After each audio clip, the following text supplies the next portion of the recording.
Hello, വളരെ സിമ്പിളായിട്ട് എന്നാൽ നല്ല ടേസ്റ്റി ആയിട്ടുള്ളൊരു റെസിപ്പി നമുക്ക് നോക്കിയാലോ. ഇത് നമുക്ക് ലെഫ്റ്റ് ഓവർ റൈസൊക്കെ നമ്മുടെ വീട്ടിലുണ്ടെങ്കിൽ നമ്മളിനി കറിയൊക്കെ ഉണ്ടാക്കണമല്ലോ എന്നുള്ള ടെൻഷനൊന്നും നമുക്ക് വേണ്ട. ഈ ഒരു റെസിപ്പി നമുക്ക് ഉണ്ടാക്കി കഴിഞ്ഞാൽ നമുക്കിതിൻ്റെ കൂടെ നമുക്ക് കറിയും കാര്യങ്ങളൊന്നും വേണ്ട. സിമ്പിളായിട്ടുള്ളൊരു റെസിപ്പിയാണ്. ഇതിന് മെയിനായിട്ട് നിങ്ങൾ ശ്രദ്ധിക്കേണ്ടത് ഇതിൻ്റെ പച്ചമുളകിൻ്റെ അളവ് മാത്രമാണ്. ഞാനിതിൽ കാണിക്കുന്നത് 11 പച്ചമുളക് വെച്ചിട്ടാണ് ഈ റെസിപ്പി ഉണ്ടാക്കുന്നത്.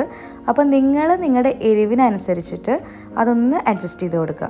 പിന്നെ മൊത്തത്തിൽ ഈ ഒരു റെസിപ്പി കാണുമ്പോൾ പച്ച കളറാണ്, കാരണം അതിനകത്ത് നമ്മൾ കൊറിയാൻഡർ ലീവ്സും മിൻറ്റ് ലീവ്സും ഗ്രീൻ ചില്ലീസൊക്കെ ആഡ് ചെയ്യുന്നതുകൊണ്ടാണ്.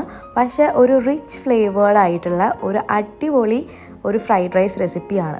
ഇതിന് സ്പെഷ്യൽ പേരും കാര്യങ്ങളൊന്നും ഞാൻ കൊടുത്തിട്ടില്ല. നിങ്ങൾക്ക് ഇഷ്ടമുള്ള പേരിൽ നിങ്ങൾക്ക് ഈ റെസിപ്പി വിളിക്കാം. എന്തായാലും ഇതൊരു കൈൻഡ് ഓഫ് ഫ്രൈഡ് റൈസ് ആണ്, പക്ഷേ നല്ല ടേസ്റ്റി ആയിട്ടുള്ള റിച്ച് ഫ്ലേവേർഡ് ആയിട്ടുള്ള ഒരു ഫ്രൈഡ് റൈസ് ആണ്. അപ്പോൾ എല്ലാവരും ഒന്ന് ട്രൈ ഔട്ട് ചെയ്ത് നോക്കുക. അപ്പോൾ താങ്ക് യു.